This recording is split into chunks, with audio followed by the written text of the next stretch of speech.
De plus en plus de professionnels basés en Israël travaillent avec des clients partout dans le monde. Et pour gérer cette situation, une structure fiscale bien spécifique existe, la Société professionnelle étrangère. C'est un outil qui peut être incroyablement puissant, mais attention, il peut aussi se transformer en un véritable piège.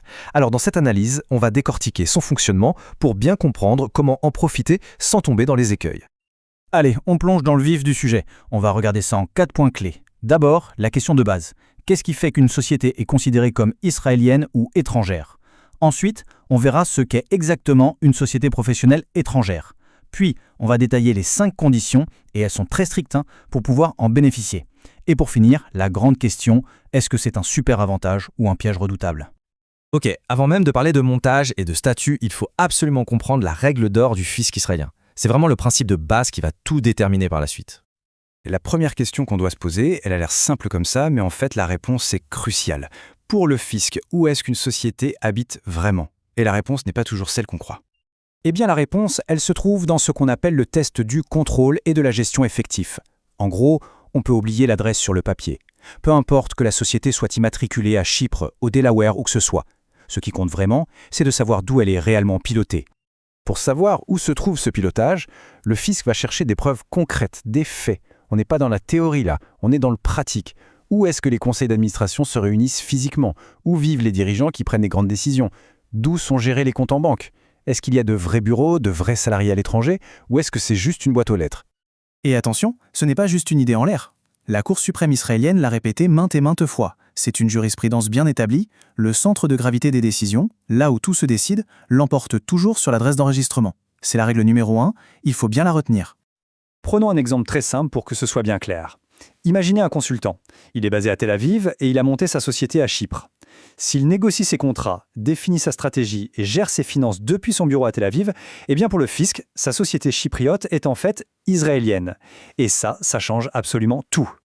Bon, maintenant que cette règle de base est bien claire, on peut s'attaquer à l'entité juridique qui a été pensée justement pour ce genre de situation internationale, la fameuse Société professionnelle étrangère qu'on va appeler SPE. Alors, l'SPE, ou Evrat Mishlach Zara en hébreu, c'est un statut spécial, un statut d'exception prévu par la loi. Il a été créé sur mesure pour les résidents israéliens qui exercent une profession libérale, pensez aux consultants, avocats, architectes, et dont l'activité est tournée principalement vers l'international. Mais attention, obtenir ce statut, ce n'est pas du tout automatique. Pour qu'une société soit reconnue comme une SPE, il faut respecter 5 conditions et elles sont extrêmement précises. Le point le plus important, c'est qu'elles sont cumulatives. Ça veut dire que si on en rate une seule, eh bien toute la structure tombe à l'eau. Regardons ces 5 piliers. Premièrement, la nature de l'activité. Il faut qu'elle fasse partie d'une liste bien définie de professions spéciales. Deuxièmement, les actionnaires. La majorité doit appartenir aux professionnels qui travaillent dans la boîte. Troisièmement, les revenus.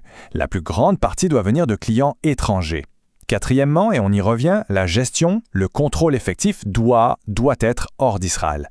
Et enfin, cinquièmement, les services doivent être rendus par les actionnaires eux-mêmes. Alors, parmi ces 5 conditions, il y en a 2 qui sont gouvernées par un chiffre clé qu'il faut absolument avoir en tête, 75%. C'est un seuil et il n'est pas négociable. D'abord, la règle des 75% s'applique à l'actionnariat. Au moins 75% de tous les droits de la société, que ce soit les actions, les droits de vote, le droit aux bénéfices, tout ça doit être détenu par les professionnels israéliens qui travaillent vraiment.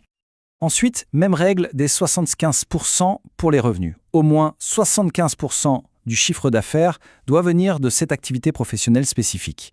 Et ce n'est pas tout, ça doit être pour des clients qui ne sont pas résidents israéliens et pour des prestations qui ont lieu hors d'Israël. C'est très précis. On commence à voir le tableau. Si toutes ces règles sont suivies à la lettre, l'avantage fiscal est énorme. Mais si une seule petite condition n'est pas remplie, le retour de bâton peut être absolument dévastateur. Il est donc capital de bien faire la différence. D'un côté, on a l'aspect, une structure légale, reconnue, avec une vraie substance économique et une gestion à l'étranger. De l'autre, ce que le fisc appelle une Verat Arnak, une société écran, qui est vue comme un montage artificiel sans réelle activité, où les décisions sont en fait prises depuis Israël. Bon, alors, si la structure est bien une SPO valide, quel est l'avantage? Eh bien, le principal, c'est ce qu'on appelle le report d'imposition ou tax deferral. C'est un mécanisme fiscal vraiment très très intéressant. Comment ça marche concrètement? C'est simple. Tant que les bénéfices restent dans la société à l'étranger, ils ne sont pas taxés en Israël. L'impôt sur les sociétés de 23% est donc reporté. L'impôt n'arrive qu'au moment où on décide de se verser un dividende. Et là, il sera taxé à 30% pour l'actionnaire majoritaire. L'intérêt, c'est évident. Ça permet au capital de grossir et d'être réinvesti sans être touché par l'impôt tout de suite. Mais, et c'est là que le piège se referme, si le fisc arrive à démontrer que le fameux test du contrôle et de la gestion n'est pas respecté, alors là, tout bascule. L'administration peut requalifier la société, et le mot qui fait peur, c'est rétroactive. Ça veut dire que ça remonte jusqu'au tout premier jour de la création de l'entreprise.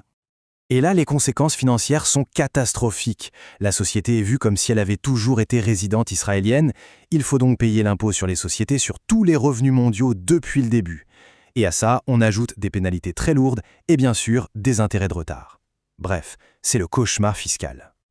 On en arrive donc à la question finale, celle que tout professionnel dans cette situation doit se poser.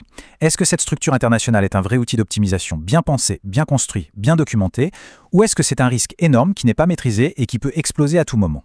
Toute la différence entre les deux, finalement, ça se joue sur la rigueur de la planification et sur le respect absolu de la réalité des faits, bien plus que des apparences.